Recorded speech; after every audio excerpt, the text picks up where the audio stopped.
I like to help people get stuff done. And one of the ways I do that is through running a workspace that helps people get stuff done.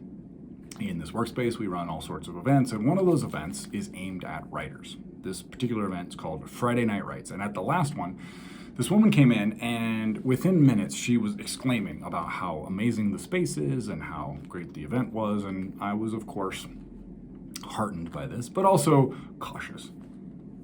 A couple of hours later, she came to me and she said, "Paul, is there a space within this space that's got total silence? Because I just work better in total silence." And I said, "Nah, actually, not really, because we've learned that yes, total silence is good for concentration, but the best thing under these circumstances is some ambient music because that covers up for people moving around or coughing or sneezing or whatever might come up."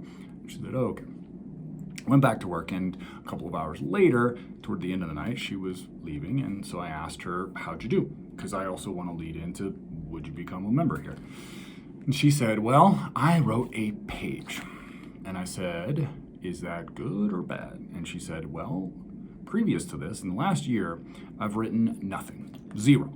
And tonight I wrote a page." And I said, "Holy moly, this is amazing.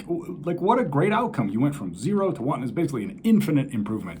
So are you ready to join us?" And she said, "No, because I just work better in silence." So she left, and we'll probably never see her again. And that got me thinking a lot about why it's sometimes so hard to help people when you know that they can do a thing, but they just won't. What I've come to is that it's easier, many times, to stay in this womb that's created by emotional inertia. This womb is sort of walled off by these externalities. That's what's keeping you, this person, from doing the things that you know you can do. You're able to blame it on, "I don't have the right mindset yet, I don't have the right apartment, or I don't have total silence." And it doesn't actually matter if you give someone evidence to the contrary, because there's so much comfort in this womb, in this emotional inertia. I bring all of this up in the slight chance that you're that person and that this is the thing that's going to tip you over the edge, but probably more for people like me who want the best for other people, who are rooting for them, who are coaching them sometimes, and who often want to bang our heads against the wall because we're like, the evidence is right there. You don't actually need silence.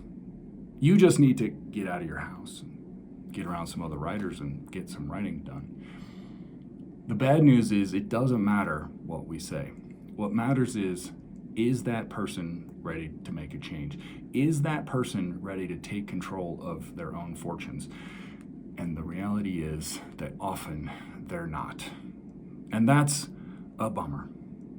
But we soldier on and hope that the next person will be that one who's ready to make a change, who's ready to see that silence wasn't the answer.